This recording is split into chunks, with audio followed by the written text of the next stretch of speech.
ఓం సాయిరామ్. జై శ్రీరామ్, జై వీరాంజనేయ.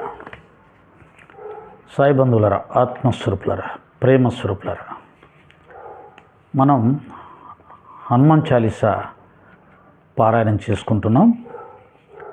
బాబాగారికి ఆంజనేయ స్వామి వారికి ఉన్నటువంటి అవినాభావ సంబంధం కావచ్చు, లేదా పోలికలు కావచ్చు. సచ్చరిత్ర ద్వారా మనం అనేకమైన వాటిని పరిశీలించి చూసుకున్నాం. విచిత్రం ఏంటంటే బాబాగారు ఆంజనేయ స్వామితో పోల్చుకుంటే ఆంజనేయ స్వామి లక్షణాలు చాలా కనపడతాయి. అలాగే రామచంద్రమూర్తితో పోల్చుకుంటే రామచంద్ర లక్షణాలు కనపడతాయి. దత్తాత్రేయ స్వామి వారితో పోల్చుకుంటే దత్తాత్రేయ స్వామి వారి లక్షణాలు కనపడతాయి. జగన్మాతతో పోల్చుకుంటే జగన్మాత స్వరూపంగా కూడా కనిపిస్తారు. అందుకని ఆయన్ని సకల దేవతా స్వరూపుడు అన్నారు. కాబట్టి ఈ వీడియోని సాయి భక్తుల కోసం చేస్తున్నాం. బాబాగారి మీద ప్రేమ, విశ్వాసం అనంతంగా ఉన్న భక్తుల కోసం చేస్తున్నాం. వారు చూసి ఆనందిస్తారు. మిగతా వాళ్ళు చూసి మనసులు పాడు చేసుకోవాల్సిన అవసరం లేదు. ఎందుకంటే ఎప్పుడు కూడా ఏ ఒక్క వ్యక్తి కూడా అందరినీ ప్రేమించలేడు, అందరినీ పూజించలేడు, అందరినీ స్వీకరించలేడు. మతం పేరుతో ద్వేషం పెంచుకునే వాళ్ళు ఎప్పుడు కూడా ఇతర మతాల్లో ఉన్న గొప్ప వ్యక్తులను స్వీకరించలేరు. అలా కాకుండా వారిలో ఉన్న గుణాలను మాత్రమే చూసి స్వీకరించే మనస్తత్వం ఉన్న వాళ్ళు కొంతమంది ఉంటారు. వారిని మనుషులు అంటారు సాధారణంగా. ఎందుకంటే మనిషి అంటే మనసును చూసి ప్రేమించటం, అభిమానించటం, సంబంధాలు ఏర్పాటు చేసుకోవడం. మనసును బట్టి, మనసు ముఖ్యం. మనిషికి మనసు ముఖ్యం. ఆ మనసు ఉన్న వాళ్ళు ఎవరైనా సరే మంచివాళ్ళు. అటువంటి మంచి వాళ్ళని స్వీకరించే వాళ్ళని మనుషులు అంటారు. అలా కాకుండా కులం పేరుతో, మతం పేరుతో ఎంత మంచి వాళ్ళనైనా ద్వేషించే వాళ్ళు కొంతమంది ఉంటారు. వారు సరే, వాళ్ళ కేటగిరీ మనకు అనవసరం. ఎందుకు చెప్తున్నానంటే బాబాగారిని ఆంజనేయ స్వామిగా, రాముడిగా, కృష్ణుడిగా, అమ్మవారిగా అనేక అనుభవాలు పొందిన భక్తులు ఉన్నారు. కాబట్టి ఆయన సకల దేవతా స్వరూపుడిగా ఆరాధించే వాళ్ళు ఉన్నారు. ఆ విషయంగా చెప్తూ నేను చెప్పబోయే వీడియోలు అటువంటి భక్తుల కోసం, అంతేకాని బాబాగారిని వ్యతిరేకించే వాళ్ళ కోసం కాదు. వాళ్ళు చూసి మనసులు పాడు చేసుకోవద్దు, బీపీలు, షుగర్లు తెచ్చుకోవద్దు. హ్యాపీగా మీకు నచ్చిన దైవారాధన చేసుకోండి, మీకు నచ్చిన మార్గంలో ప్రయాణం చేయండి. మనకు సమాజంలో నచ్చనివి చాలా ఉంటాయి. అన్నీ నచ్చాలంటే కష్టం. నచ్చని వాటిని చూసుకుంటూ మనసు పాడు చేసుకోవాల్సిన అవసరం లేదని వారికి ఒకసారి నా సోదరులుగా భావించి తెలియచేస్తూ నేను నా గురుదేవులైన ఆంజనేయ స్వామి వారి దగ్గరికి వెళ్తున్నాను. మనం ఉపోద్ఘాతంలో హనుమాన్ చాలీసా మహత్తు గురించి తెలుసుకున్నాం. ఇప్పుడు హనుమాన్ చాలీసాని ప్రారంభిస్తున్నాం. ఇది తులసీదాసు మహానుభావుడు రచించినటువంటిది. అద్భుతమైనటువంటి రామభక్తుడు, ఆంజనేయ స్వామి భక్తుడు.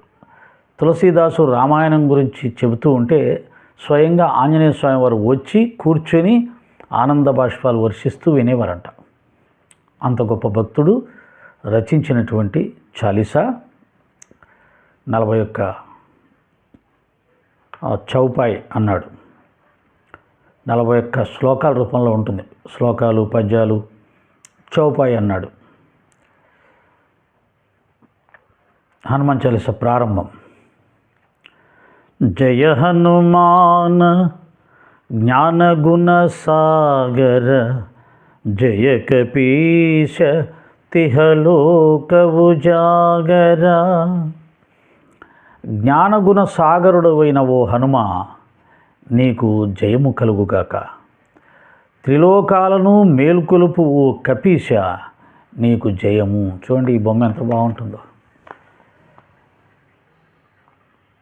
చాలా అద్భుతంగా ఉంటుంది ఈ బొమ్మలు. ఈ యొక్క కలర్ ఫొటోస్ ఆంజనేయ స్వామి వారి యొక్క మహిమను తెలియజెప్పేవి చాలా బాగుంటాయి. మీ పిల్లలకు కూడా నేర్పించండి హనుమాన్ చాలీసా. హనుమాన్ చాలీసా చాలా ప్రభావవంతమైంది. పిల్లలు ఆంజనేయ స్వామి వారి భక్తులు అయితే చాలా ధైర్యవంతులు ఉంటారు, జ్ఞానవంతులై ఉంటారు, బుద్ధిమంతులై ఉంటారు. జ్ఞానగుణ సాగరుడైన అంటే జ్ఞానమనే గుణంలో ఆయన ఎటువంటి వాడు? సాగరం లాంటి వాడు. అంటే అనంతమైన జ్ఞాన సంపద కలిగినటువంటి వాడా, నీకు జయము కలుగుగాక. ఎందుకని? లోకానికి మంచి చేసే వాళ్ళకి ఎప్పుడు జయం కలగాలి. మంచిని ప్రోత్సహించేవారికి, మంచిని ఆచరించేవారికి ఎప్పుడూ మంచి జరగాలి, మంచి వాళ్ళకి ఎప్పుడూ మంచి జరగాలి. ఆంజనేయ స్వామి వారు ఎప్పుడూ లోకానికి, మనుషులకు, మంచి వాళ్లకు మంచి చేయాలని చూస్తాడు. కాబట్టి ఆయనకు జయం కలిగితే అందరికీ జయం కలిగినట్టే. త్రిలోకాలను మేలుకొలుపు కపీశ నీకు జయము జయము. ఆయన 3 లోకాలను కూడా మేలుకొలుపుతాడంట. దేని ద్వారా? రామభక్తి ద్వారా, రామ సంకీర్తన ద్వారా, అలాగే తనకు రాముడు ప్రసాదించిన ఆత్మజ్ఞానం ద్వారా. ఆంజనేయ స్వామి వారిని ఆశ్రయించిన వారికి అజ్ఞానం నశిస్తుంది, భయం నశిస్తుంది. కనుక ఆయన రామభక్తి ద్వారా ముల్లోకాలను మేలుకొల్పుతాడు అజ్ఞానంలోంచి. అజ్ఞానం అంటే భక్తి లేకపోవడం, జ్ఞానం అంటే భక్తి కలగటం, భక్తి అంటే మంచి లక్షణాలు కలగటం, భక్తి అంటే 10 మందిని ప్రేమించటం, భక్తి అంటే ఎవరిని బాధ పెట్టకుండా ఉండడం, భక్తి అంటే ఎవరిని విమర్శించకుండా ఉండడం. ఇది భక్తి. రాక్షస భక్తి వేరే ఉంటుంది. రాక్షస భక్తి ఎలా ఉంటుందంటే, వాళ్ళకి ఏం సంబంధం లేకపోయినా, ఎవరైనా ఒక తపస్సు చేసుకుంటున్నా, భక్తిని ఆచరిస్తున్నా, మంచి పనులు చేస్తున్నా వెళ్ళి వాళ్ళని చెడగొడుతుంటారు, వాళ్ళని ఇబ్బంది పెడుతుంటారు, వాళ్ళని బాధ పెడుతుంటారు. ఇప్పుడు కొంతమందిలాగా రామదూత అతులిత బలధామా అంజని పుత్ర పవన సుతనామా. ఈయన ఎవరు? ఈ ఆంజనేయ స్వామి ఎవరు అంటే రామునికి దూత, శ్రీరామచంద్రుని యొక్క దూత. అంటే ఆయన తరపున అంగుళీకం తీసుకొని అమ్మవారిని వెతకడానికి వెళ్ళాడు. అప్పటి నుంచి ఆయనకు ఆ పేరు వచ్చింది, శ్రీరాముని దూత అని. అలాగే శ్రీరామ బంటు అని కూడా అంటారు, అంటే సేవకుడు అని. అతులిత బలధామ, ఆయన బలం ఎంత? నిన్న చెప్పుకున్నాం కదా, పర్వతాలను ఎత్తి విసిరేసే అంత. కాబట్టి ఆ బలాన్ని కొలవగలిగిన వారు ఎవరూ లేరు. అది అనంతమైన జ్ఞానము, అనంతమైన బలము కలిగినటువంటి వాడు. అంజని పుత్ర పవనసుతనామా. ఈయన ఎవరయ్యా అంటే అంజనీమాత, అంజనీదేవి కుమారుడు. ఆ తర్వాత వాయుపుత్రుడు, తర్వాత శివకుమారుడు. ఎన్ని ప్రత్యేకతలు ఉన్నాయి! శివుని యొక్క శక్తిని తీసుకొచ్చి వాయుదేవుడు అంజనీమాత చేతిలో వేస్తే జన్మించిన వారు ఆంజనేయ స్వామి. కాబట్టి శివ అంశ సంభూతుడు, వాయుపుత్రుడు, వాయుదేవుడు దాన్ని తెచ్చిచ్చాడు కాబట్టి వాయుపుత్రుడు, అంజనీదేవి గర్భాన జన్మించాడు కాబట్టి అంజనీ తనయుడు అయ్యాడు. ఇన్ని ప్రత్యేకతలు ఎవరికి ఉండవు. మహావీర విక్రమ భజరంగి కుమతి నివార సుమతి కేసంగి. మహావీర, వజ్రం వంటి విక్రమము కలిగిన వాడ. ఈయన ఎవరయ్యంటే మహావీరుడు, వీరులలోకెల్లా వీరుడు, వీరాధి వీరుడు. ఆంజనేయ స్వామిని జయించగలిగిన వారు ఎవరూ లేరు. కారణం శివాంశ సంభూతుడు. శివుడు అంటే శక్తి స్వరూపుడు, శక్తి అంటే శివుడే. కాబట్టి శివుణ్ణి ఎవరు జయించలేరు శక్తిలో. ఆయన అంశతో జన్మించిన వారు కాబట్టి ఆంజనేయ స్వామి వారిని కూడా ఎవరు జయించలేరు. ఇంతవరకు జయించిన వాళ్ళు ఎవరు లేరు. వజ్రం వంటి విక్రమము కలిగిన వాడా. ఆయన ఎటువంటి పరాక్రమం కలిగిన వాడు? వజ్రము. వజ్రాన్ని ఏది ఛేదించలేదు. వజ్రాన్ని ఛేదించగలిగింది వజ్రం మాత్రమే. అందుకనే దేవతల దేవేంద్రుడు, దేవతలకు నాయకుడు, రాజు ఇంద్రుడు. ఆయన యొక్క ఆయుధం ఏంటి? వజ్రాయుధం. వజ్రాయుధాన్ని జయించగలిగింది ఏదీ లేదు. వజ్రాయుధాన్ని జయించడం మళ్ళీ వజ్రాయుధమే కావాలి. కనుక ఆయన పరాక్రమంలో వజ్రం లాంటి వాడు, ఎవరు జయించడానికి అవకాశం లేనివాడు. చెడు బుద్ధిని తొలగించి సద్బుద్ధిని అనుగ్రహించువాడా. కుమతి అంటే, మతి అంటే బుద్ధి, కుమతి అంటే చెడ్డబుద్ధి. చెడ్డబుద్ధిని తొలగించి సద్బుద్ధిని ప్రసాదించగలిగిన వారు ఆంజనేయ స్వామి వారు. కనుక అందుకని చెప్పింది, పిల్లలకు ఆంజనేయ స్వామి భక్తి, విఘ్నేశ్వర స్వామి భక్తి, సరస్వతీదేవి భక్తి చాలా అవసరం. వీరి ముగ్గురి అనుగ్రహం ఉంటే తప్ప మంచి బుద్ధి రాదు, మంచి చెడు తెలుసుకునే వివేకం రాదు. కనుక మహావీర, వజ్రం వంటి విక్రమం కలిగిన వాడ, చెడు బుద్ధిని తొలగించి సద్బుద్ధిని అనుగ్రహించువాడా. కంచనవరణ విరాజ సువేశ కానన కుండల కుంచిత కేశ. బంగారు వర్ణం వంటి శరీర ఛాయతో శోభించేవాడు. ఆంజనేయ స్వామి శరీరం ఎలా ఉంటుందో తెలుసా? బంగారంలాగా ధగ ధగ ధగమని దేదీప్యమానంగా ప్రకాశిస్తూ ఉంటుంది. లోకమంతా బంగారం చుట్టూ తిరుగుతుంది, కానీ బంగారం లాంటి దేహం కలిగిన ఆంజనేయ స్వామి చుట్టూ మాత్రం చాలా తక్కువ మంది మాత్రమే తిరుగుతారు. ఎందుకంటే దాని బంగారం కనిపిస్తుంది, దొరుకుతుంది డబ్బులు పెడితే. ఆంజనేయ స్వామి అంత సులభంగా దొరకడు, డబ్బులకు దొరకడు, భక్తికి మాత్రమే దొరుకుతాడు, శ్రద్ధకు మాత్రమే దొరుకుతాడు, రామనామానికి మాత్రమే దొరుకుతాడు. కర్ణకుండలములు ధరించి కేశములను ముడివేసుకునినవాడా. చెవులకు ఆయనకి కుండలాలు ఉంటాయి. సాధారణంగా కుండలాలు చెవులకు ఆడవాళ్ళు పెట్టుకుంటారు ఏమైనా, కానీ దేవతలు చెవులకు కూడా పెట్టుకుంటారు. రాముడికి చూడండి, కృష్ణుడికి చూడండి, అందరికీ ఉంటుంది. ఇప్పుడు అలా లేదు. ఒక 100 సంవత్సరాల క్రితం మగవాళ్ళు కూడా పెట్టుకునేవాళ్ళు, ఇప్పుడు లేదు. చెవులు కుట్టించుకోవడం ఏదో శాస్త్ర ప్రకారం చాలా మంచిది అంటారు. బ్రాహ్మిన్స్ ఎక్కువగా చెవులు కుట్టించుకుంటారు. ఆంజనేయ బాబా గారి చెవులు కుట్టబడి ఉన్నవి అని రాయడం జరిగింది. కేశములను ముడివేసుకునినవాడా. యొక్క జుట్టు ఉంటుంది కదా, ఆ జుట్టుని ముడివేసుకుంటాడు. పెద్ద జుట్టు ఉంటుంది. సాధారణంగా సాధకులకు, భక్తులకు, ఆ రోజుల్లో వీరులకు కూడా జుట్టు పెద్దగా ఉంటుంది ఆడవాళ్ళలాగా. వాటిని ముడేసుకునేవాడు. ఈ రోజుల్లో సరే అలా పెంచట్లేదు, పెంచితే తప్పుగా ఉంటుంది. సరే అది మారిపోతూ ఉంటుంది. అయితే ఈ జుట్టు పెంచకపోవడం అనేది అదొక ఫ్యాషన్ బట్టి మన వాళ్ళు పిల్లలు ఫాలో అవుతుంటారు. కానీ జుట్టు పెంచడం దేనికి, పెంచడం వల్ల ఏమొస్తుంది, ఆ జుట్టు పెంచడం దేనికి ప్రతీక, అలాగే గుండు కొట్టించుకోవడం దేనికి ప్రతీక, గుండు కొట్టించుకుంటే ఏమొస్తుంది, జుట్టు పెద్దగా పెంచితే ఏమొస్తుంది, పెంచిన జుట్టు ముడివేస్తే ఏమొస్తుంది, దానిపైన బావలాగా తలబాగా పెడితే ఏమొస్తుంది, టోపీలు పెడితే, ఇవన్నీ కూడా శాస్త్రాలు, ఆధ్యాత్మిక వాటి రహస్యాలు ఉంటాయి, వాటి ఫలితాలు ఉంటాయి. అయితే తెలుసుకొని చేస్తే ఫలితం ఉంటుంది. తెలియనివాడు రామనామం పలికిన ఏముండదు. రాముడి గురించి తెలిసినవాడు భక్తి శ్రద్ధలతో ప్రేమతో రామనామం పలికితే ఫలితం ఉంటుంది. తెలియనివాడు పలికితే అది ఒక పేరులా ఉంటుంది. కాబట్టి ఏదైనా తెలిసి చేస్తేనే ఏ విద్య అయినా ఫలితం ఉంటుంది.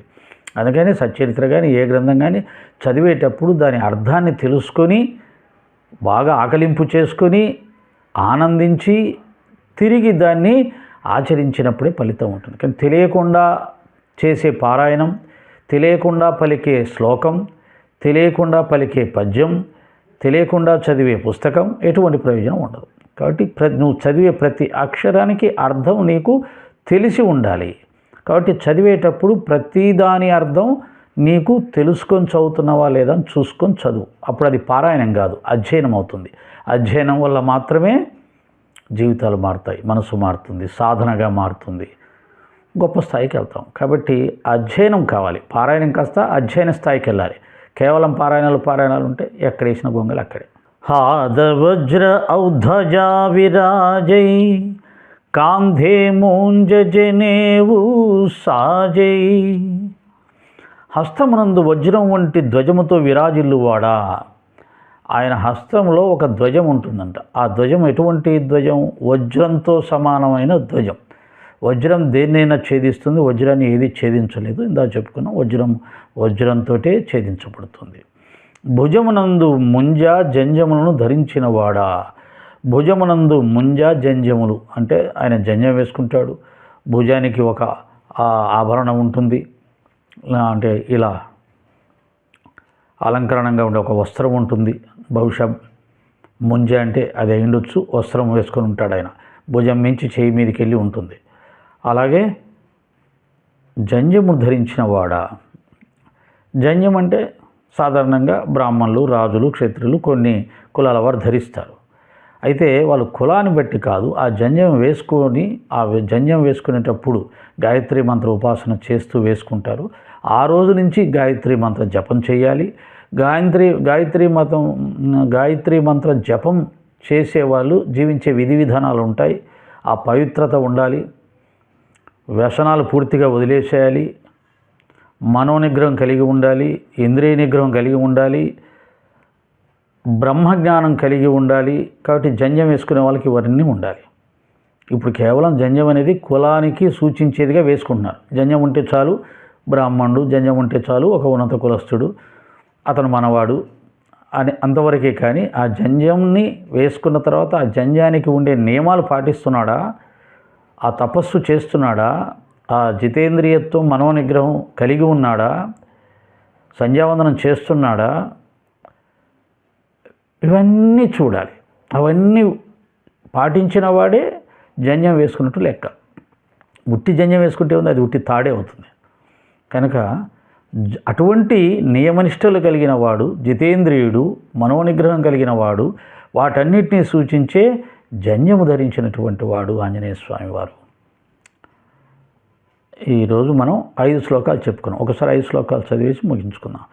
జయ హనుమాన జ్ఞాన గుణ సాగర, జయ కపీశతిహులోక ఉజాగర, రామదూత అతులిత బలధామ, అంజని పుత్ర పవన సుత నామ, మహావీర విక్రమ భజరంగి, కుమతి నివార సుమతి కేసంగి, కాంచన వరన విరాజ సువేశ, కానన కుండల కుంచిత కేశ, ఆధవజ్ర ఔధ్వజా విరాజై, కాంధే మూంజ జనేవు సాజై.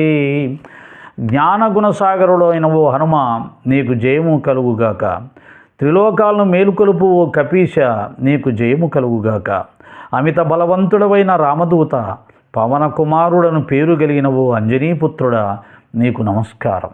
మహావీర, వజ్రం వంటి విక్రమము కలిగినవాడా, చెడు బుద్ధిని తొలగించి సద్బుద్ధిని అనుగ్రహించువాడా, బంగారు వర్ణము వంటి శరీర ఛాయతో శోభించెడివాడా, కర్ణకుండలములు ధరించి కేశములను ముడివేసుకునినవాడా, హస్తమునందు వజ్రం వంటి ధ్వజముతో విరాజిల్లువాడా, భుజమునందు ముంజ జంజములను ధరించినవాడా, ఓ ఆంజనేయ నీకు వందనం. 5 శ్లోకాలు చెప్పుకున్నాం, 5 చౌపాయలు చెప్పుకున్నాం.